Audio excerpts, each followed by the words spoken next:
Hello, and welcome to our video presentation on surgical drain care at Sheridan College. The purpose of this video is to demonstrate the cleaning, bandaging, and removal of a passive drain. The contributors to this video are Brittney, Cass, and Jenny. Surgical drains are used to remove unwanted fluid and air within a wound or body cavity. Drains can help with the healing process by removing inflammation, bacteria, foreign materials, or any necrotic tissue. An example of a surgery that may require a surgical drain would be treating an abscess. Passive drains are open circuits that work by a capillary action. Gravity, overflow gradient, and body movement is required for optimal drainage.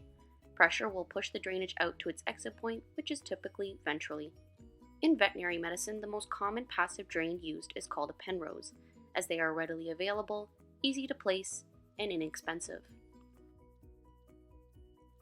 The materials needed for this particular passive drain are sterile gloves, lap sponges, gauze, kidney dish, chlorhexidine scrub, cast padding, vet wrap, saline, bandaging scissors, and suture removal scissors. Bandage changes can be done as often as needed and is necessary to prevent any infection, skin irritation, or from having the patient biting off the drain. Before attending the drain, ensure hands are properly washed prior to applying gloves. And now we will show you how to properly clean the drain. If there is any crusted material on the wound itself, use warm, sterile saline to gently wipe the area with gauze squares. Avoid gauze from coming into contact with any surfaces that could potentially cause an infection or irritation by placing it in a kidney dish. As seen in the video, Brittney is using warm, sterile saline in a 60 cc syringe with an 18 gauge needle and gently administering around the entry and exit sites.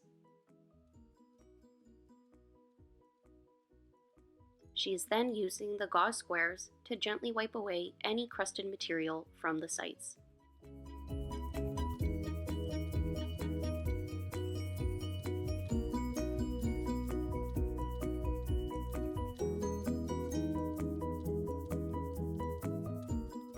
Using chlorhexidine scrub on gauze squares, grab the gauze by one of the corners to maintain an aseptic technique and gently clean around the entry and exit sites going from cleanest to dirtiest. Scrub at least 3 times per site. However, additional scrubs can be used as desired. Do not flush the drain. Doing so can flush bacteria back into the wound, risking a potential infection.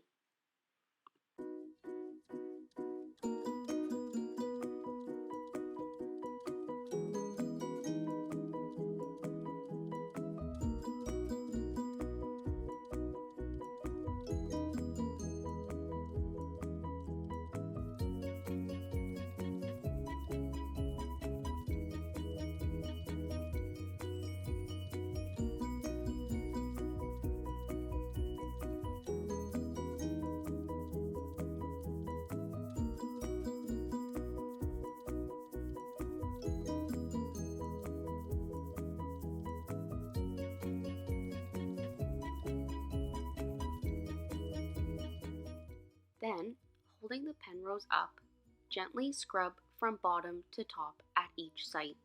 Again, scrubbing at least 3 times, and additional scrubs can be used as desired.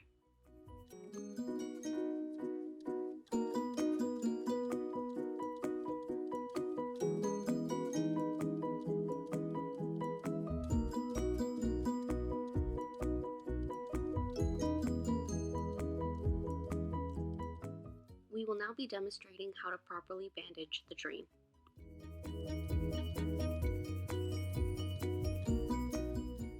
As a primary bandaging layer, place a lap sponge underneath the exit site of the drain and over top of the wound.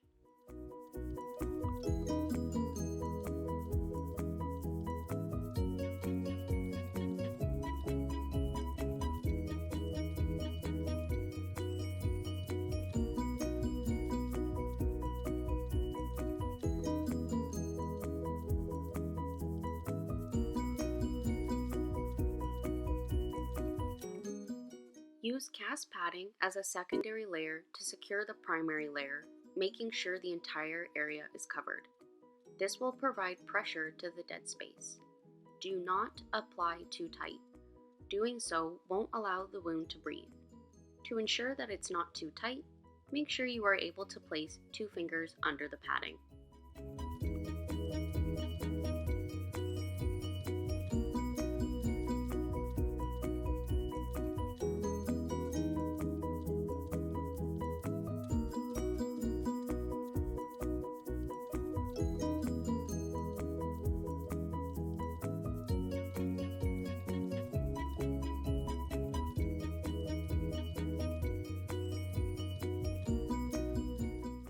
Apply vet wrap as your final layer to secure the other bandage material in place and protect the area from the outside environment. Again, place 2 fingers under the vet wrap to ensure that it's not placed on too tight.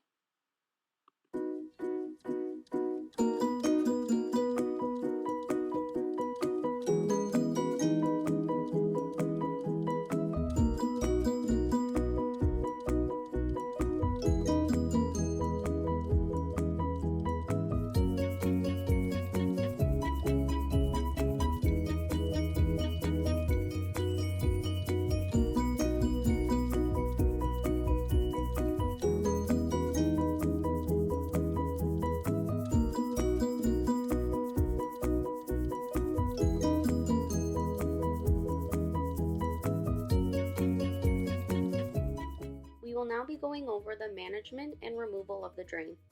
Again, bandage changes can be done as often as needed and is necessary to prevent any infection, skin irritation, or from having the patient bite off the drain. Although the veterinary staff is responsible for applying the drain and bandaging, the client will also be responsible for at-home management. The client should be monitoring the drainage on a daily basis and should report to the clinic of any abnormalities or if the patient pulls out the drain. The client is allowed to remove any dried discharge coming from the wound by gently soaking the area with warm water to loosen any crusted material. Finally, petroleum jelly may be applied to the drain to prevent any moist dermatitis from that region. Removal of the drain should be done as soon as possible to avoid an increased risk of bacterial colonization. Prior to removing the drain, clean around the wound with chlorhexidine as previously done using 1 gauze per swipe. Using suture scissors, remove the sutures from the sites prior to removing the drain. If there is a top part of the drain present, hold it up to cut off as closely to the skin as possible. Have a restrainer hold the patient while doing this process. Do not cut from the bottom as that area is filthier. If you pull that way, you risk contaminating the wound with dirty fluid from the drain.